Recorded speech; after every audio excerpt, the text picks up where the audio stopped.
Hey there. Subscribe to my channel. And also press this bell icon, so you never miss any new updates, cause whenever we upload new video you will get a notification on your phone.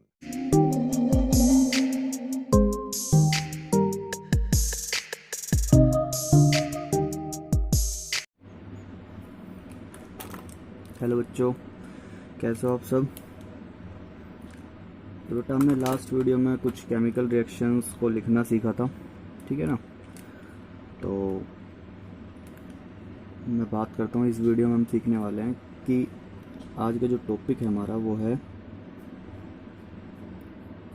Balanced chemical equation. क्या है? Balanced chemical equation.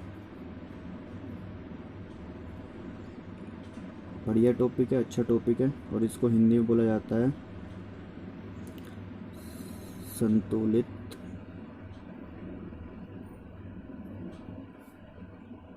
रासायनिक समीकरण। क्या बोला जाता है? संतुलित रासायनिक समीकरण, ठीक है। तो बेटा आज का टॉपिक हमारा ये है, हमें बैलेंस्ड केमिकल इक्वेशन सीखनी है, यानी कि केमिकल इक्वेशन को बैलेंस करना सीखना है। तो मेरा नाम है अंकित कौशल और मैं स्वागत करता हूँ आपका हमारे चैनल साइंस एडिक्ट पर, ठीक है। तो बेटा अगर आपको हमारी वीडियोज़ अच्छी लगती हैं तो आप हमारे चैनल को सब्सक्राइब कीजिए, ठीक है, लाइक कीजिए और अपने फ्रेंड्स में शेयर कीजिए, और साथ में हमारे चैनल संजय क्लासेस को भी सब्सक्राइब कीजिए, लाइक कीजिए और शेयर कीजिए। बेटा मेरे चैनल पर आपको सिर्फ और सिर्फ साइंस की वीडियोस मिल जाएंगी, ठीक है ना। लेकिन संजय क्लासेस वाले चैनल जो हमारा चैनल है उस पर आपको हर एक सब्जेक्ट की वीडियोस मिल जाएगी, related to 11th 12th up to 12th and 9th 10th math science. वहाँ पर भी मेरी वीडियोज़ हैं, ठीक है ना। Pol science, history, accounts, business, economics, हर सब्जेक्ट की आपको वीडियोज़ वहाँ पर मिल जाएगी, ठीक है बेटा। तो सब्सक्राइब करना ना भूलें, इन दोनों चैनलों को सब्सक्राइब कीजिए और आपको हर एक वीडियोज़ का लिंक हम पर्सनली आपको सेंड करेंगे, बस आप हमारे नंबर पर कांटेक्ट कीजिएगा, ठीक है। और आपको कोई भी डिटेल चाहिए हो अबाउट संजय क्लासेस तो आप इस नंबर पर कांटेक्ट कर सकते हो।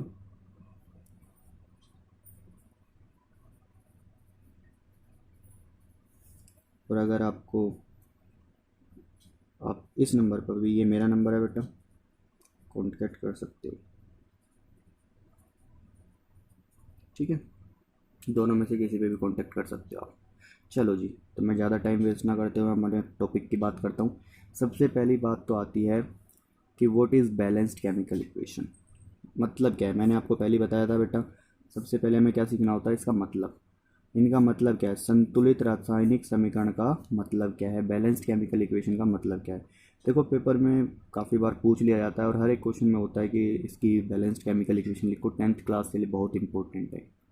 समझ में आ रही बात? तो सबसे पहले सीखते हैं what is balanced chemical equation. तो देखो नाम में ही पता लग रहा है, बैलेंस केमिकल इक्वेशन, नाम में ही है केमिकल इक्वेशन। ये वाला वर्ड हम पहले पढ़ चुके हैं, सॉरी, इक्वेशन TION, ठीक है।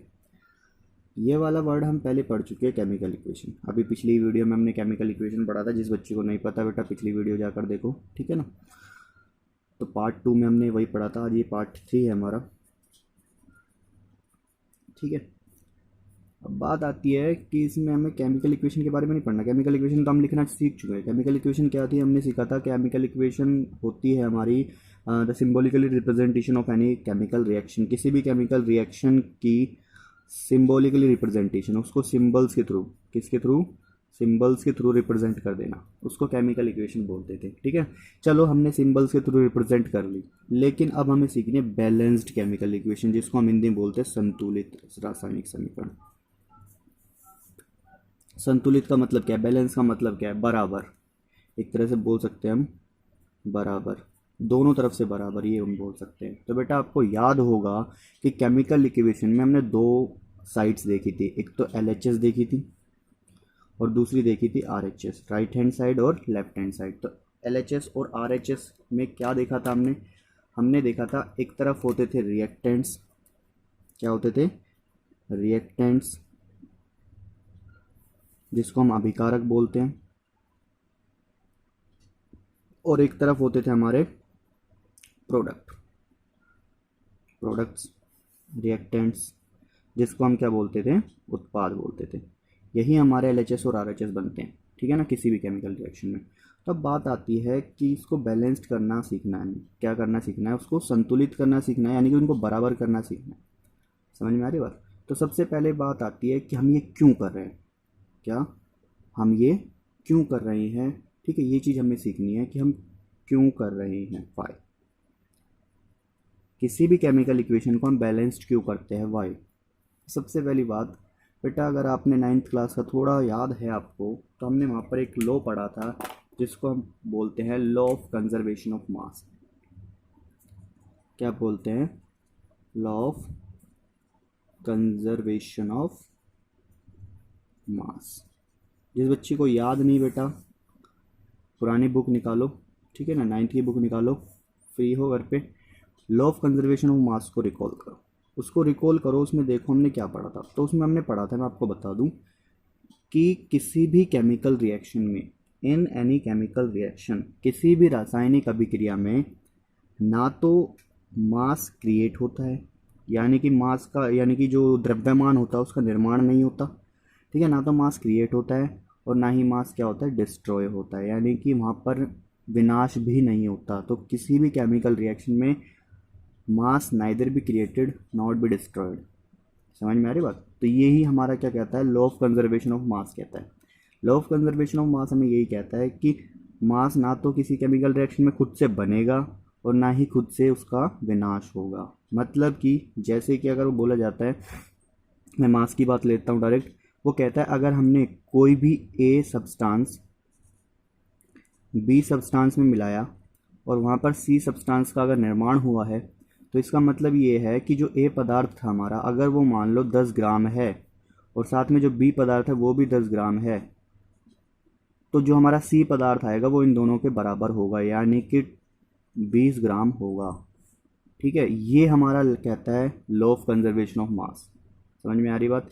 यानी कि ये 20 से 30 नहीं बनेगा, ऐसा नहीं होगा। अगर ये 30 बन जाता तो मैं बोल देता कि मास का निर्माण हुआ है, मास क्रिएट हो गया। कैसे कि 10 है 10 20 तो 30 हो गया, यानी कि 10 एक्स्ट्रा आ रहा है, इसका मतलब क्रिएट हो गया। लेकिन ऐसा नहीं होता। अगर ये 10 और 10 20 की जगह पर आ जाता 10, तो मैं बोल देता कि मास डिस्ट्रॉय हो गया, यानी कि मास का विनाश हुआ है, द्रव्यमान का विनाश हुआ है। लेकिन ऐसा भी नहीं होता। समझ में आ रही बात?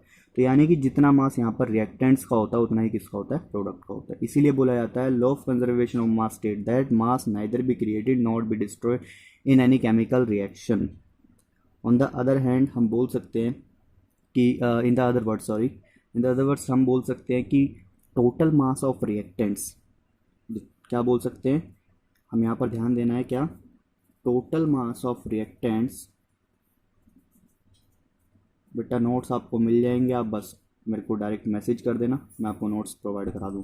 Total mass of reactants always equal to total mass of product. ये हमें करना है, ठीक है। यानी कि केमिकल रिएक्शन में क्या होता है, रिएक्टेंट्स का टोटल मास, किसका, रिएक्टेंट्स का टोटल मास हमेशा इक्वल होना चाहिए किसके, टोटल मास ऑफ प्रोडक्ट के। तभी बोलते हैं कि वो केमिकल रिएक्शन क्या है, बैलेंस्ड है। तो एक बहुत बड़ा क्वेश्चन आता है, बहुत बढ़िया क्वेश्चन है कि हम केमिकल रिएक्शन को बैलेंस क्यों करते हैं। तो केमिकल रिएक्शन को बैलेंस करना ज़रूरी क्यों है, समझ में आया बेटा? केमिकल रिएक्शन को बैलेंस करना इसलिए ज़रूरी है, क्यों? क्योंकि लॉ ऑफ कंजर्वेशन ऑफ मास ये कहता है किसी भी केमिकल रिएक्शन में टोटल मास ऑफ रिएक्टेंट्स, यानी कि अभिकारकों का कुल द्रव्यमान पदार्थों के, उत्पादों के कुल द्रव्यमान के बराबर होता है। यानी कि रिएक्टेंट्स का टोटल मास प्रोडक्ट के टोटल मास के बराबर होता है। इसीलिए हम उसको बैलेंस करते हैं। कुछ केमिकल रिएक्शंस में, अभी मैं बताऊंगा, कुछ केमिकल रिएक्शंस में ऐसा होता है बेटा, जब वो केमिकल रिएक्शंस लिखी जाती हैं तो उस टाइम पे उनका मास बराबर नहीं होता। मैं एग्जांपल दे देता हूँ आपको, जैसे कि मैं एग्जांपल, आपकी बुक का ही एग्जांपल है एग्जाम्पल के लिए हमने बेटा मैग्नीशियम रिबन का दहन कराया था, यानी कि मैग्नीशियम रिबन का कंबशन कराया था। उसमें हमने देखा था मैग्नीशियम को ऑक्सीजन के साथ रिएक्शन कराई और वो MgO बना। अब मुझे एक बात बताओ बेटा, हमें ना सबसे पहले इसकी चेकिंग करते हैं कि क्या ये बैलेंस्ड है, इसके दोनों इक्वल हैं। अगर इनके मास, रिएक्टेंट्स का टोटल मास प्रोडक्ट के टोटल मास के बराबर हुआ तो इसका मतलब ये बैलेंस्ड है। अगर नहीं हुआ तो ये बैलेंस्ड नहीं है, यानी कि ये संतुलित नहीं है। जैसे कि ये रिएक्टेंट है हमारे, बेटा भूलना मत रिएक्टेंट कौन से होता है, अभिकारक, और ये हमारा प्रोडक्ट है, ठीक है ना, यानी कि उत्पाद। अब ध्यान से देखो बेटा, मैग्नीशियम रिएक्टेंट्स की तरफ, बेटा एरो से इधर लेफ्ट साइड में रिएक्टेंट्स की तरफ मैग्नीशियम के नंबर कितने हैं, 1, और तो कोई नहीं है, यानी कि मैग्नीशियम हमारा 1 है, ठीक है। ये रिएक्टेंट है बेटा, कौन सी साइड है, रिएक्टेंट की, और ये हमारी प्रोडक्ट की है। यहाँ पर प्रोडक्ट की तरफ देखो मैग्नीशियम कितने हैं, 1, बेटा 1 मैग्नीशियम, इधर भी 1 मैग्नीशियम, तो दोनों का मास बराबर होगा, यानी कि मैग्नीशियम ने मैग्नीशियम को बैलेंस कर रखा है पहले से। मैग्नीशियम ने मैग्नीशियम को बैलेंस कर रखा है, कोई दिक्कत नहीं है। ऑक्सीजन की बात करते हैं बेटा, रिएक्टेंट्स की तरफ ऑक्सीजन 2 हैं, ऑक्सीजन कितने हैं, 2 एटम है ऑक्सीजन के, लेकिन यहाँ पर सिर्फ 1 ही है, ठीक है, यानी कि ऑक्सीजन यहाँ पर कितने हैं, सिर्फ 1 ही है।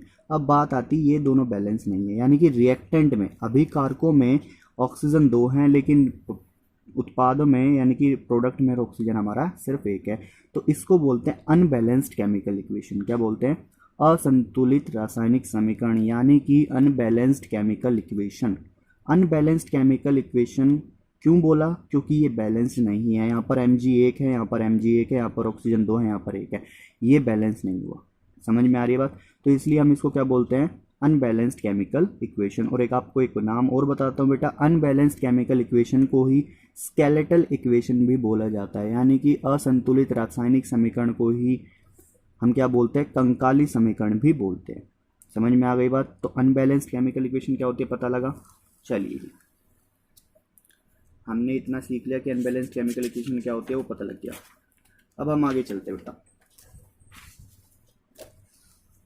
ये थोड़ा सा इस पे प्रिंट आ जाता है, ठीक है ना, क्या कर सकते हैं इसमें, चलो कोई नहीं, मैं इस पर रेफर कर लूँगा बाद में, इस पर। चलो तो बेटा हमने क्या सीखा, अनबैलेंस्ड केमिकल इक्वेशन क्या होती है। अब बेटा अनबैलेंस तो आपको पता लग गया, ठीक है ना, यानी कि वो बैलेंस नहीं है। अब हमें उसे बैलेंस करना सीखना है। क्यों सीखना है, क्योंकि according to law of conservation of mass balance होना ज़रूरी है, ठीक है ना, तभी रिएक्शन सही मानी जाएगी। तो सबसे पहले हम क्या करते हैं, उसी को बैलेंस करते हैं जो अभी हमने देखी, मैग्नीशियम, ऑक्सीजन, मैग्नीशियम ऑक्साइड, ठीक है, इसको ही बैलेंस करते हैं। चलो बेटा बैलेंस करने के लिए सबसे पहली बात तो हमें बैलेंस करना किस तरीके से है, ठीक है, हमें बैलेंस करना किस तरीके से। तो एक बात याद रखना बेटा, हम अपनी तरफ से कुछ नहीं डालेंगे, हम अपनी तरफ से कुछ नहीं डालेंगे, बस हम क्या करेंगे, उसके कोफिशिएंट्स को ऐड करेंगे, यानी कि यहाँ पर कुछ ना कुछ ऐड करेंगे अपनी तरफ से।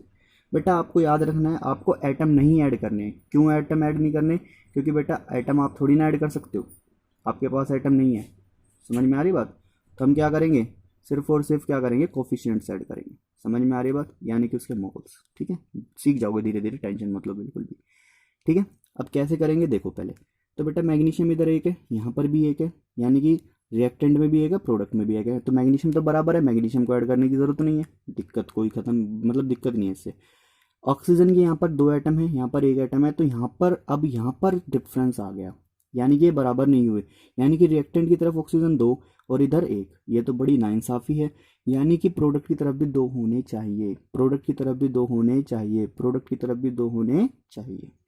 अब मुझे एक बात बताओ बेटा, जब आप बाज़ार में सब्जी लेने जाते हो तो तुमने देखा होगा कि जब सब्जी तोलने के लिए बेटा तराजू वगैरह में जब रखा जाता है, आजकल तो इलेक्ट्रॉनिक्स आ गए हैं, इलेक्ट्रॉनिक वाले, वैसे उस पर भी ठीक है, तराजू पे रखा जाता है।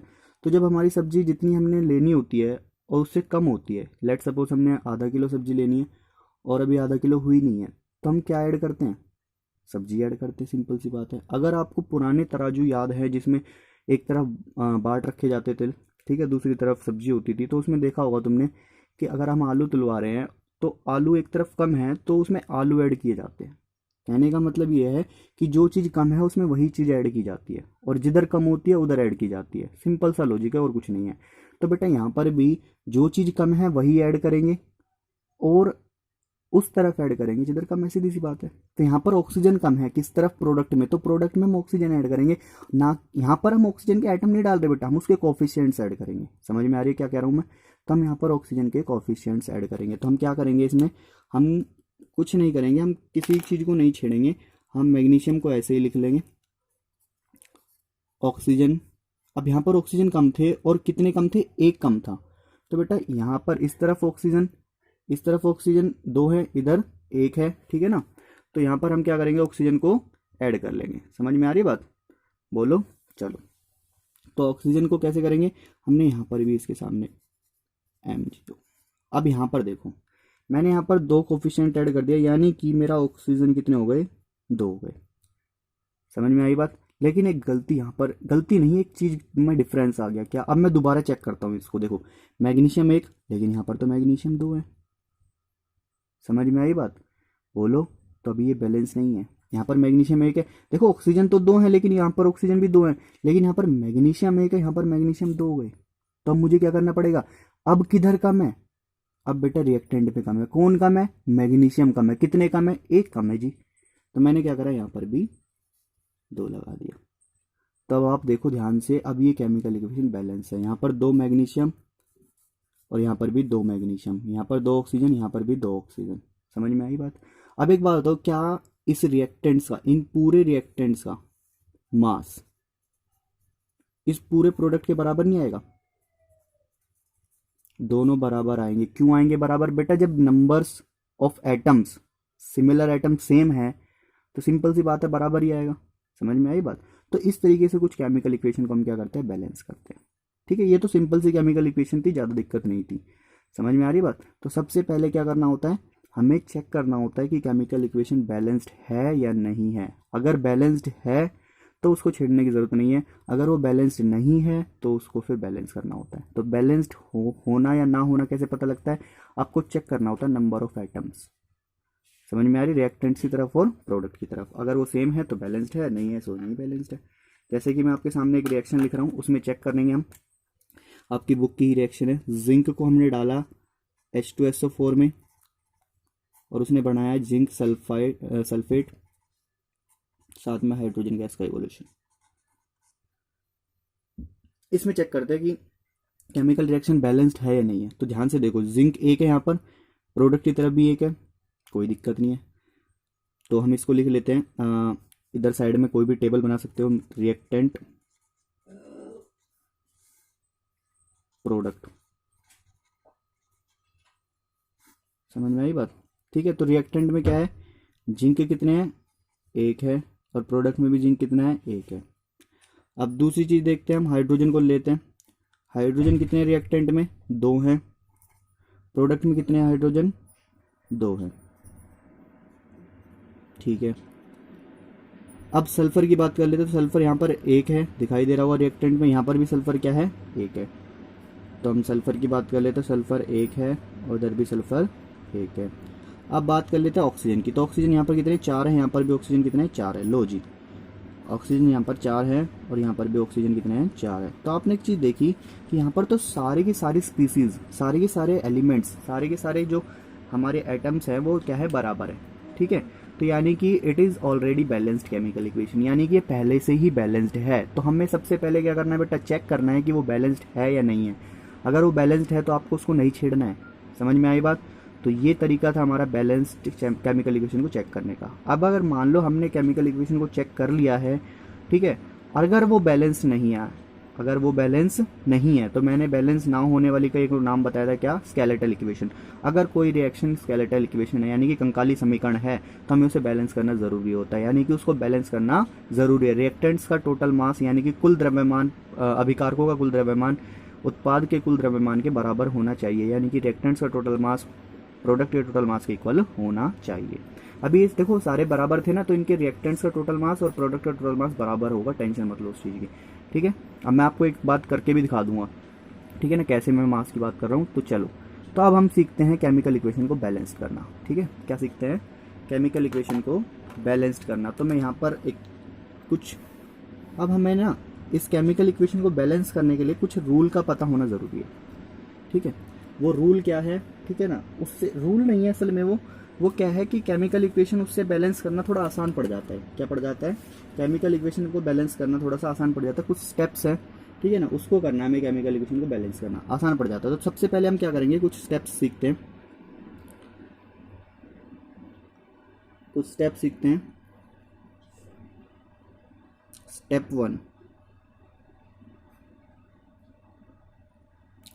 क्या कहता है? स्टेप वन कहता है balanced the metal both sides of the chemical reaction. क्या कह रहा है कि हमें क्या करना है? बैलेंस करना है मेटल को, बैलेंस मेटल, ठीक है ना, बैलेंस करना है किसको? बैलेंस मेटल, ठीक है ना। किसको? सबसे पहले रिएक्शन के अंदर किसको करना है? रिएक्शन के अंदर किसको बैलेंस करना है? सबसे पहले मेटल को। ठीक है, स्टेप टू कहता है कि उसके बाद हमें बैलेंस करना है नॉन मेटल को। ठीक है, यानी कि उसके बाद क्या करना है? नॉन मेटल को बैलेंस करना है। ठीक है, और फिर स्टेप थ्री कहता है कि हमें क्या करना है? नॉन मेटल के बाद ऑक्सीजन एटम को बैलेंस करना है। बैलेंस करना है किसको? ऑक्सीजन को। एक बात याद रखना बेटा, ये स्टेप थोड़े से इजी है। देखो मैंने स्टेप ये इसलिए बता रहा हूँ, इससे है ना आपकी इक्वेशन जो है बैलेंस कर रहे हो आप, उसमें गलती होने के चांसेस कम हो जाते हैं। ठीक है, फिर स्टेप, लास्ट स्टेप है हमें, उसमें क्या बैलेंस करना है हमें? जो बच गया यानी कि हाइड्रोजन, बैलेंस करना है हाइड्रोजन को। अब ध्यान से देखो बेटा, सबसे पहले क्या करना था? बैलेंस करना था मेटल को, फिर बैलेंस करना नॉन मेटल को, फिर बैलेंस करना ऑक्सीजन को, फिर बैलेंस करना हाइड्रोजन को। लास्ट में हाइड्रोजन को आप बैलेंस करोगे। इससे क्या होता है? केमिकल इक्वेशन में गलती होने के चांसेस कम हो जाते हैं। समझ में आ रही बात? और एक बात याद रखनी है बेटा, क्या कि जब आप सबसे पहले स्टेप करोगे, मेटल को बैलेंस करोगे, ठीक है, लेट सपोज मेटल बैलेंस हो गया। ठीक है, मेटल बैलेंस हो गया लेट सपोज। अब क्या करना है आपको? सेकंड स्टेप पे जाना है, यानी कि उसके नॉन मेटल को बैलेंस करना है। बेटा जब आपका नॉन मेटल बैलेंस हो जाए ना, तो आपको एक रिवर्स स्टेप करना है, यानी कि जब नॉन मेटल आपका बैलेंस हो जाए तो आपको चेक करना है कि आपका मेटल जो आपने पहले बैलेंस किया था वो बैलेंस्ड है या नहीं है। अगर वो बैलेंस्ड है तो नेक्स्ट स्टेप पे पहुंच जाओ, लेकिन अगर वो बैलेंस नहीं है, इसके बैलेंस करने के बाद वो अनबैलेंस्ड हो गया, तो पहले उसको बैलेंस करो दोबारा से। समझ में आ रही बात? यानी कि पहले इसको बैलेंस किया, फिर इसको बैलेंस किया। जब इसको बैलेंस कर रहे हो तो चेक करना है ये बैलेंस है कि नहीं है। और अगर ये बैलेंस है तो ठीक है, नेक्स्ट स्टेप पे पहुंच जाओ। अगर ये बैलेंस नहीं है तो उसको दोबारा से बैलेंस करो। समझ में आ रही बात? फिर जैसे ही ये दोनों बैलेंस हो जाए, उसके बाद आपको क्या करना है? ऑक्सीजन को बैलेंस करना है। ऑक्सीजन जैसे ही बैलेंस हो जाता है तो आपके प्रीवियस स्टेप को चेक करना है कि वो बैलेंस्ड है या नहीं है। समझ में आ रही बात? यही प्रोसेस आपको अपनाना है, यानी कि फिर आपके तीनों बैलेंस हो जाएंगे, फिर लास्ट में आपको किसको बैलेंस करना है? हाइड्रोजन को बैलेंस करना है। और जैसे ही हाइड्रोजन बैलेंस हो जाए तो फिर आपको चेक करना है कि जो पीछे के 3 स्टेप थे वो भी बैलेंस्ड है या नहीं है। और अगर आप ऐसा कर लेते हो बेटा, तो आपकी जो इक्वेशंस हैं वो क्या हो जाएगी? बिल्कुल परफेक्टली बैलेंस्ड हो जाएगी। समझ में आई बात? तो स्टेप क्या थे, क्या स्टेप याद रखना है? First balanced metal, second balanced non metal, फिर क्या करना है हमें? बैलेंस करना ऑक्सीजन को, फिर क्या करना है? बैलेंस करना है हाइड्रोजन को। समझ में आ गई बात? चलो कुछ एग्जाम्पल्स के साथ करते हैं, तभी आपको ज़्यादा समझ में आएगा। तो मैं एग्जाम्पल लेता हूँ, सबसे इजी एग्जाम्पल लूँगा पहले, ठीक है ना। तो सबसे पहले मैं एग्जाम्पल लेता हूँ, आपका बुक का ही एग्जाम्पल है, जो कि क्या है? हमारी इक्वेशन है Fe, फेरस को डाल दिया हमने H2O यानी कि वाटर के साथ रिएक्शन कराई, तो यहाँ पर फेरिक ऑक्साइड बना Fe3O4 प्लस हाइड्रोजन गैस। ये इक्वेशन आ गई हमारी, क्या? एक केमिकल इक्वेशन है। ये क्या है? एक रासायनिक समीकरण है। तो सबसे पहला पॉइंट क्या था? इसको चेक करना है कि ये बैलेंस्ड है या नहीं है। क्या करना है? इसको चेक करना है कि ये बैलेंस्ड है या नहीं है। तो सबसे पहली बात तो चेक कैसे करते हैं? एक सिंपल रिएक्टेंट्स और प्रोडक्ट के नंबर देखते हैं। तो मैं यहाँ पर करके देख रहा हूँ, तो भाई एक तरफ रिएक्टेंट्स है, एक तरफ प्रोडक्ट है। तो मैंने चेक किया कि भाई मैं वैसे ही डायरेक्टली चेक कर सकते हैं हम। रिएक्टेंट्स में यहाँ पर क्या है? Fe 1 है पूरे रिएक्टेंट में, और प्रोडक्ट में Fe 3 है। तो यहाँ से ही पता लग गया कि मुझे ये अनबैलेंस्ड है। क्या है? अनबैलेंस्ड है, यानी कि यार क्या है? ये एक स्केलेटल इक्वेशन है। ठीक है, तो अब इसको बैलेंस करना सीखते हैं। चलो, तो हमें क्या करना था? सबसे पहला स्टेप क्या था हमारा? Balanced metal. आपको मेटल को बैलेंस करना है। चलो जी, मेटल को बैलेंस करते हैं। तो बेटा मेटल कौन सा है पहले इसमें पहचानना होता है हमें। तो यहाँ पर जो फेरस है यानी कि जो हमारा आयरन है वो हमारा यहाँ पर मेटल है, समझ में आ रही बात। तो मेटल यानी कि आयरन, आयरन को बैलेंस करना है तो मैंने क्या करा, आयरन को बैलेंस करने के लिए यहाँ पर आयरन कितने 3 है, यहाँ पर कितना 1 है, तो कम किस तरफ है, इस तरफ कम है, तो मैं इधर ही ऐड करूँगा, सिंपल सी बात है, ठीक है। तो यानी कि आपने क्या करा, यहाँ पर 3 ऐड कर दिया, तो Fe को भी 3 कर दिया। याद रखना बेटा यहाँ पर नहीं ऐड करना, आपको सामने ऐड करना है, यानी कि आपको यहाँ पर कोफिशिएंट्स में ऐड करना है, ठीक है। तो 3 Fe हो गए और बाकी को मैंने यूं का यूं लिख लिया। तो अब क्या हो गया, मेरा मेटल बैलेंस हो गया, क्या हो गया, मेरा मेटल बैलेंस हो गया, कोई दिक्कत नहीं है इसमें, ठीक है। यानी कि अब मेरा ये जो स्टेप चेक करो, मेटल बैलेंस है। अब मुझे नॉन मेटल की तरफ जाना है, किसकी तरफ जाना है, नॉन मेटल। हालांकि देखो ये भी नॉन मेटल ही है, ठीक है, लेकिन इनको छोड़कर जो नॉन मेटल है, यानी कि एक्सेप्ट हाइड्रोजन एंड ऑक्सीजन को छोड़कर जो नॉन मेटल है उसकी बात कर रहा हूँ मैं। तो यहाँ पर हाइड्रोजन और ऑक्सीजन को छोड़कर नॉन मेटल चेक करते हैं हम। तो मेटल मेरा बैलेंस हो चुका है, नॉन मेटल हाइड्रोजन और ऑक्सीजन है, उसके आधार कोई नॉन मेटल है नहीं। तो यानी कि ये स्टेप भी मेरा कंप्लीट है, यानी कि नॉन मेटल वाला स्टेप कंप्लीट है। अब बात आती है ऑक्सीजन की, ठीक है। ऑक्सीजन में क्या है, ऑक्सीजन को चेक करते हैं, चलो। ऑक्सीजन यहाँ पर देखो, यहाँ पर ऑक्सीजन कितने हैं, 1 है, यहाँ पर कितने हैं, 4 है। अब वो यही दिक्कत है, तो मैं क्या करूँगा, इस तरफ ज़्यादा ऐड करूँगा, क्योंकि इधर 1 है उधर 4 है, इधर कम है तो इधर ऐड करूँगा। तो मैंने क्या करा, इसको ऐसे ही लिख लिया। ऑक्सीजन 4 है तो बेटा मैं यहाँ पर 4 नहीं लगा सकता, इसके सामने कोफिशिएंट्स में लगाने हमेशा। तो मैंने क्या करा, यहाँ पर 4 लिख दिया H2 और यहाँ पर एज इट इज। अब मेरा क्या हो गया, मेटल भी बैलेंस हो गया, नॉन मेटल भी बैलेंस हो गया और एक ऑक्सीजन भी बैलेंस हो गया।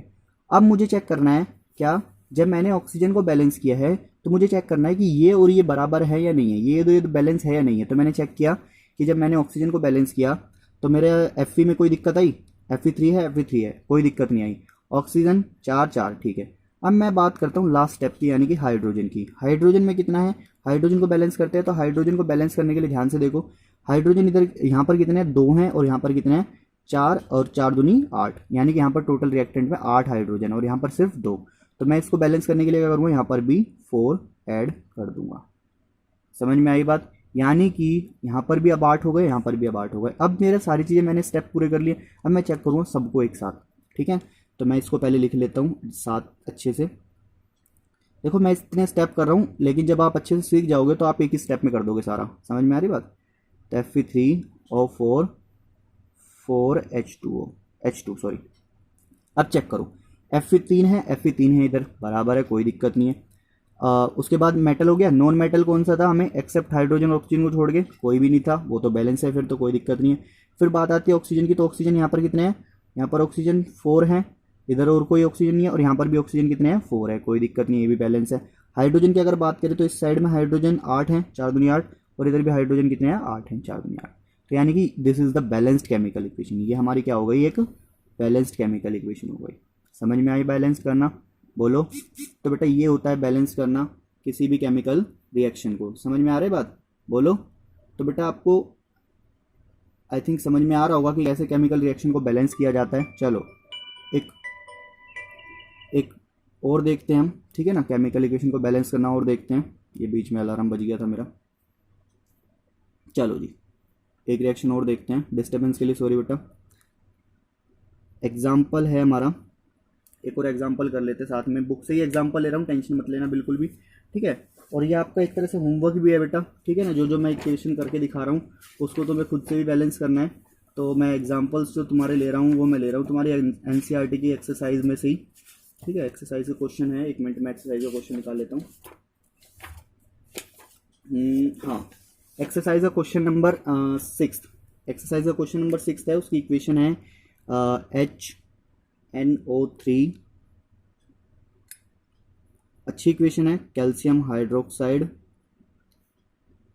और फिर कैल्शियम नाइट्रेट और साथ में H2O, ये केमिकल इक्वेशन है, ठीक है ना। तो सबसे पहली बात तो हमें चेक करना है कि ये बैलेंस्ड है या नहीं है। तो हमें बैलेंस्ड है या नहीं है वो चेक करना है। तो यहाँ पर हाइड्रोजन को ही देख लो, हाइड्रोजन कितने हैं यहाँ पर, एक हाइड्रोजन और यहाँ पर कितने हैं, 2, होल ट्वाइस है ना बेटा। तो हाइड्रोजन का भी 2 है और ऑक्सीजन का भी 2 है, ठीक है। तो 1 और 2 3, और यहाँ पर हाइड्रोजन कितने चेक करो, 2, तो बेटा आप यहाँ पर देख सकते हो ये अनबैलेंस्ड केमिकल इक्वेशन, यानी कि किसी भी एक को उठा लो, अगर वो आपको अनबैलेंस दिखाई दे जाए तो समझ जाना वो अनबैलेंस्ड है। ठीक है, अब हम इसे बैलेंस करते हैं। बेटा एक बात याद रखना, इन ब्रैकेट्स को ध्यान देना। इस ब्रैकेट्स का मतलब होता है कि ये 2 जो है ना होल ट्वाइस, इसका मतलब है ये 2 इस ऑक्सीजन के लिए भी है और ये 2 हाइड्रोजन के लिए भी है। और यहाँ पर देखो ये 2 किसके लिए है, नाइट्रोजन के लिए भी है और ये 2 ऑक्सीजन के लिए भी है। समझ में आ रही बात? ठीक है, तो मैं आपको करके दिखा देता हूँ इसको। जैसे कि एक तरफ रिएक्टेंट ले लेते हैं हम, ठीक है, ये बच्चों को समझ में नहीं आता बहुत बार। एक तरफ प्रोडक्ट ले लेते हैं। तो बेटा रिएक्टेंट की अगर मैं बात करूं तो सबसे पहले मैं लेता हूं मेटल। मेटल कौन सा है रिएक्टेंट में? कैल्शियम मेटल है हमारा। ठीक है, तो कैल्शियम जो है वो कितना है मेटल? 1 है। और यहाँ पर प्रोडक्ट में भी कैल्शियम कितना है? सिर्फ 1 है। चलो जी, non metal except oxygen and hydrogen. तो बेटा यहाँ पर आपको नाइट्रोजन दिखाई दे रहा है। क्या दिखाई दे रहा है? नाइट्रोजन। तो यहाँ पर रिएक्टेंट्स की तरफ अगर मैं देखूँ तो नाइट्रोजन 1 ही है सिर्फ, आप चेक कर लेना कितने नाइट्रोजन? 1 है। और यहाँ पर नाइट्रोजन को चेक करो, देखो यहाँ पर होल ट्वाइस है, यानी कि ये 2 जो है नाइट्रोजन के साथ भी ऑक्सीजन के साथ भी, यानी कि यहाँ पर नाइट्रोजन 2 है। इसी चीज़ को आपको समझना है बेटा। अब यानी कि अनबैलेंस्ड है, ये कैसा है? अनबैलेंस्ड। इसके अलावा जो हाइड्रोजन है हमारे, सॉरी ऑक्सीजन, ऑक्सीजन कितने हैं? ऑक्सीजन यहाँ पर 2 तो ये रहे, यानी कि 2 और 3 यहाँ पर है, तो कितने हो गए टोटल? 2 और 3 5, 5 ऑक्सीजन है इस तरफ। और इस तरफ कितने हैं? 3। और बेटा ये 3 ऑक्सीजन जो है ना वो कुछ इस तरीके से है, ये O3 है और इसके साथ में 2 है, तो यानी कि मल्टीप्लाई हो जाएगा, यानी कि ये इसके साथ भी है तो 3, यानी कि टोटल कितने हो गए? 6। तो ऑक्सीजन कितने हो गए? 6, यानी कि यहाँ पर ऑक्सीजन कितने हैं? 6 हैं। समझ में आ रही बात? और बाकी बच गया हाइड्रोजन। तो हाइड्रोजन इस तरफ देखी जाए तो हाइड्रोजन कितने हैं? 1 तो ये रहा और 2 यहाँ पर है, तो यानी कि 3 है टोटल। और यहाँ पर हाइड्रोजन कितने हैं? यहाँ पर 2 हैं। तो आप देख रहे हो, साफ साफ पता लग रहा है कि ये रिएक्शन क्या है हमारी?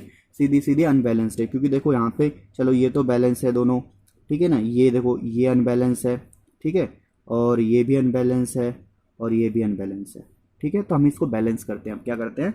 बैलेंस करते हैं। तो बैलेंस करने का तरीका वही है, सबसे पहले मेटल, फिर नॉन मेटल, फिर हमारा क्या कहते हैं, नॉन मेटल कौन सा? ऑक्सीजन और हाइड्रोजन को छोड़ के। ठीक है, फिर उसके बाद हमारी क्या आएगी? बैलेंस किसको करना होगा हमें? हमारे ऑक्सीजन को, फिर हमारे हाइड्रोजन को। चलो जी, तो बैलेंस करना सीखते हैं दोबारा से, एक बार ध्यान देते हैं इस पर।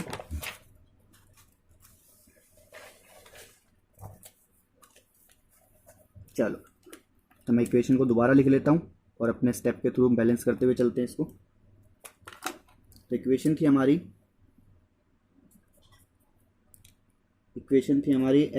HNO3 साथ में कैल्शियम हाइड्रोक्साइड। बेटा 9th क्लास में हमने अच्छे से सिखाया था आपको कि कैसे इनके नाम रखे जाते हैं, कैसे कंपाउंड बनते हैं ये। ठीक है, कैल्शियम नाइट्रेट।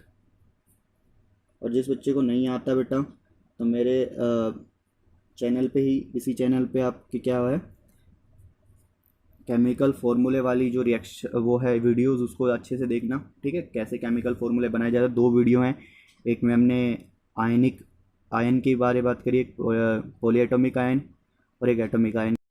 तो बेटा अब हम इसको सीखते हैं बैलेंस करना। तो अब बैलेंस करना है हमें इसको, ठीक है ना। तो सबसे पहला प्रोसेस क्या है हमारा? मेटल को बैलेंस करना। किसको बैलेंस करना? मेटल को।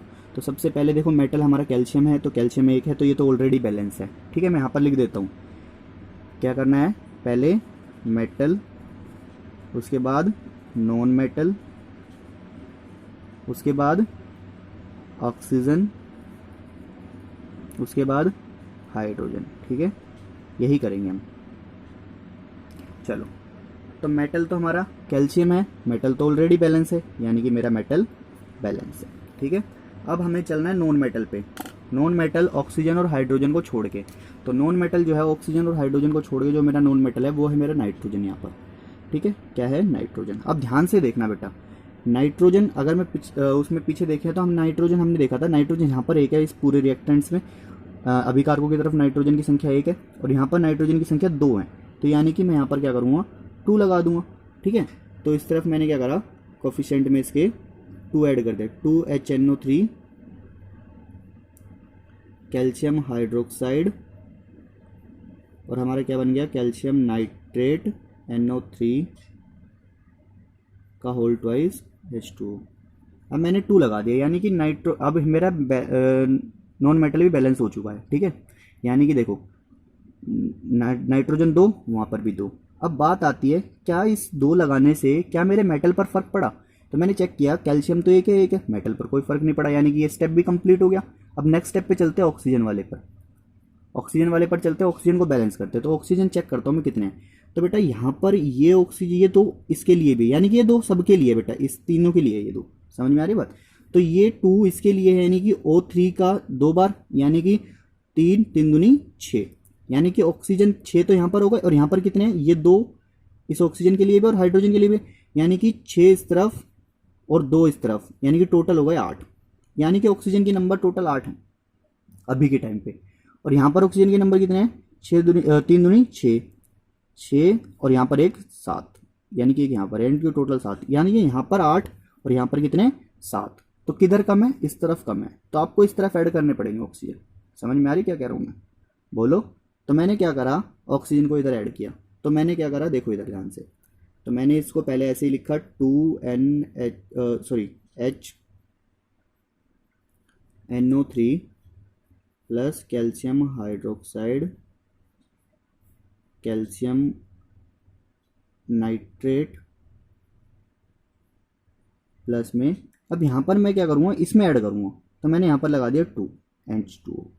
अब ध्यान से देखो, अब इसको कैलकुलेट करो। मैंने देखो यहाँ पर 7 थे ना, और इधर 8 थे, तो मैंने एक इधर ऐड कर दिया 2 लगा के। अब ये याद देखो 2 और 2 और यहाँ पर कितने थे? 6, तो कितने हो गए? 8। बोलो 8 हो गए। अब इधर ऑक्सीजन कैलकुलेट करो, 6 और 7 8, तो ऑक्सीजन भी हमारा क्या हो गया? बैलेंस हो गया। अब ऑक्सीजन बैलेंस हो गया, तो आपको चेक करना नॉन मेटल पर और मेटल पर तो कोई फर्क नहीं पड़ा। तो पहले नॉन मेटल नाइट्रोजन पर कोई फर्क पड़ा। नाइट्रोजन पर चेक किया मैंने, 1 है, सॉरी 2 हैं, और यहाँ पर भी नाइट्रोजन 2 हैं, कोई फर्क नहीं पड़ा। ठीक है। अब मेटल पर फर्क पड़ा, कैल्शियम पर भी कोई फर्क नहीं पड़ा। यानी कि मैंने ऑक्सीजन को इस तरीके से बढ़ाया कि मेटल और नॉन मेटल फर्क नहीं पड़ा। अगर फर्क पड़ा होता तो मैं उसको दोबारा बैलेंस करता। ठीक है। अब मेरा लास्ट बच गया हाइड्रोजन वाला स्टेप। हाइड्रोजन वाला स्टेप बच गया। तो हाइड्रोजन वाला स्टेप में ध्यान से देखो बेटा, तो हाइड्रोजन वाले स्टेप में क्या है, अब आपको हाइड्रोजन कैलकुलेट करना है। तो दोनों तरफ हाइड्रोजन गिनते हैं हम।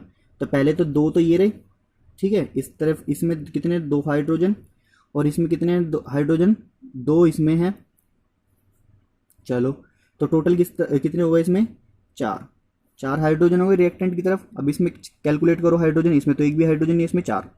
लो जी, तो रिएक्टेंट में और प्रोडक्ट में दोनों में 4 हाइड्रोजन है, यानी कि तो ऑलरेडी बैलेंस है, यानी कि हाइड्रोजन में हमारा बैलेंस्ड हो गया। अब हमें इस केमिकल इक्वेशन को बिल्कुल सही सही लिख देना है, HNO3 जो आपने बैलेंस करने के बाद जो कोफिशिएंट आया उनके साथ, फिर कैल्शियम हाइड्रोक्साइड, फिर कैल्शियम नाइट्रेट, फिर हमारा 2H2O। अब इसको चेक करना है फाइनली कि क्या ये बैलेंस हो चुकी है अच्छे से। चलो चेक करते हैं। तो बेटा चेक करने के लिए क्या, वही चीज़, टेबल बनाते हैं। देखो ये सारे स्टेप है ना, आपको हर बार नहीं करने। जब आपकी अच्छी प्रैक्टिस हो जाएगी तो आप इजीली आराम से कर लोगे, यानी कि बिना इतने सारे स्टेप के एक ही बारी में कर दोगे। ठीक है ना। तो मैं आपको ये समझाने के लिए कर रहा हूँ। तो मैंने चेक करा रिएक्टेंट और प्रोडक्ट, यानी कि अभिकारक और हमारे उत्पाद। ठीक है, प्रोडक्ट्स। चलो, तो प्रोडक्ट में हमारा मेटल कौन सा था? कैल्शियम था। तो मेटल क्या है? कैल्शियम है। इधर कितने हैं? 1 कैल्शियम है, तो 1 लिख दिया मैंने। प्रोडक्ट रिएक्टेंट में, और प्रोडक्ट में कितने कैल्शियम है? प्रोडक्ट में भी 1 कैल्शियम है, मैंने 1 लिख दिया। चलो, non metal nitrogen, non metal nitrogen है हमारा। तो नाइट्रोजन कितने हैं बेटा? ध्यान से देखो, नाइट्रोजन हमारे यहाँ पर कितने हैं? 1 मिनट बेटा, पैर में दर्द हो गया। चलो, नाइट्रोजन कितने बेटा यहाँ पे? नाइट्रोजन 2 है, एक ये रहा, 2 हैं रिएक्टेंट की तरफ, यानी कि 2 नाइट्रोजन। इधर चेक करो प्रोडक्ट की तरफ कितने नाइट्रोजन है? ये भी 2 हैं, यानी कि नाइट्रोजन 2 हैं। अब यानी कि नॉन मेटल हो गया। अब हमारा क्या आएगा? ऑक्सीजन। ऑक्सीजन चेक करो, ऑक्सीजन यहाँ पर है 6 और 2 8 ऑक्सीजन है। और यहाँ पर चेक करो 6 और 2 8 ऑक्सीजन, यहाँ पर भी 8 है। ठीक है। अब बात आती है किसकी? ऑक्सीजन के बाद हाइड्रोजन की। तो हाइड्रोजन की चेक करो, हाइड्रोजन यहाँ पर कितने हैं? 2 हैं हाइड्रोजन। ठीक है, यानी कि हाइड्रोजन 2 नहीं है बेटा, 2 ये रहे और 2 ये रहे, 4, यानी कि हाइड्रोजन 4 है। और यहाँ पर हाइड्रोजन चेक करो, 2 दूनी 4, और तो कोई हाइड्रोजन नहीं है, यानी कि 2 दूनी 4, यानी कि हाइड्रोजन भी 4। तो आप देख रहे हो 1 1 2 2 8 8 4 4, यानी कि अब हो चुकी है बैलेंस्ड। तो this is the balanced chemical equation. समझ में आई बात? बोलो बेटा। तो बेटा बिल्कुल इजी है केमिकल इक्वेशन को बैलेंस करना, ठीक है ना। तो अब आपको क्या करना है, आपको प्रैक्टिस करनी है। तो प्रैक्टिस कैसे करनी है मैं आपको बता देता हूँ। क्वेश्चन एक्सरसाइज का क्वेश्चन नंबर एनसीईआरटी में एक्सरसाइज का जो क्वेश्चन नंबर है किसका, एक्सरसाइज का क्वेश्चन नंबर है आपका क्वेश्चन नंबर 6 के बेटा 4 पार्ट है, चारों पार्ट आपको करने हैं, ठीक है ना। एक्सरसाइज में पेज नंबर 15 पर, पेज नंबर 15 पर एनसीईआरटी में 4 पार्ट है, चारों पार्ट करने हैं। और आपको आपकी बुक में चैप्टर में जितनी भी रिलेटेड बैलेंस्ड केमिकल इक्वेशन है बेटा, देखो जितने ज़्यादा प्रैक्टिस करोगे उतना ज़्यादा फायदा होगा आपका, ठीक है ना। उतनी जल्दी आप रिएक्शन को बैलेंस कर पाओगे। आपको प्रोसेस यही अपनाना है, ठीक है। अभी आपको लंबा लग रहा है, लेकिन आप धीरे धीरे जब ज़्यादा रिएक्शन कर लोगे बेटा आपको बहुत ईजी लगेगा, आप जल्दी जल्दी कर पाओगे। समझ में आई बात? ओके बेटा। तो बेटा अगर आपको ये वीडियो अच्छी लगी, ठीक है, पहली बात तो आपको वीडियो देखने के लिए धन्यवाद, ठीक है। अगर आपको अच्छी लगी है तो आप क्या करो, सिंपल सा प्रोसेस है बेटा, सबको पता होता है। आप मेरी वीडियो को लाइक करो, अपने फ्रेंड्स में शेयर करो ताकि वो भी बेटा इसको अच्छे से समझ सकें। और मेरे चैनल को क्या करो बेटा, सब्सक्राइब करना ना भूलें। समझ में आ रही बात? और बेटा ये ज़रूर कर दें, आप थैंक्स बोलने से बेटर है क्या, आप है ना अपने 3 फ्रेंड्स में शेयर करो, कम से कम एटलीस्ट 3 फ्रेंड्स में शेयर करो, ठीक है ना। और बेटा हमारा जो चैनल है संजय क्लासेस, उस पे भी बेटा उसको भी सब्सक्राइब करो, मैं दोबारा बोल रहा हूँ, ठीक है, बहुत इंपॉर्टेंट है बेटा। और जैसे ही ये लॉकडाउन ओपन होगा मेरी वीडियोस वहाँ पर भी आएंगे और यहाँ पर भी आएंगे। समझ में आ रही बात? तो बेटा इसको भी सब्सक्राइब करो, ठीक है ना। और अपने फ्रेंड्स में शेयर करो, जैसे कि आपके फ्रेंड्स हैं कॉमर्स साइड के हैं, साइंस के लिए तो है ही, ठीक है, कॉमर्स साइड के हैं, आर्ट साइड के हैं, सारी वीडियोज़ आपको इस वाले चैनल पर मिलती है। समझ में आ रही बात? तो यहाँ पर वेराइटीज़ हैं, ठीक है। तो टेंशन मत लो इस चीज़ की, आपको हर एक कंसेप्ट समझ में आएगा। तो आप लाइक करो, शेयर करो अपने फ्रेंड्स में और सब्सक्राइब जरूर करना ना भूलें। और अगर आपको कोई भी, मैं आपको कॉन्टैक्ट नंबर पहले ही दे चुका हूँ, ठीक है। अगर आपको कोई भी डिटेल लेनी हो, हाँ बेटा इनके अगर आपको नोट्स चाहिए तो आप मेरे पास डायरेक्ट मैसेज कर सकते हो, ठीक है। और किसी और चीज़ों के नोट्स चाहिए तो आप संजय सर को इस चैनल पर जाओगे तो इस पर मैंने जो आपको नंबर दिया था उस पर आप कॉन्टैक्ट कर सकते हो, ठीक है ना। तो आप उनसे जुड़ सकते हो डायरेक्ट। आई बात समझे? ठीक है बेटा, ओके जी, ठीक है जी। और बेटा ध्यान रखो अपना, ठीक है, घर पे रहो, सेफ रहो। आई बात समझे? ओके जी, धन्यवाद।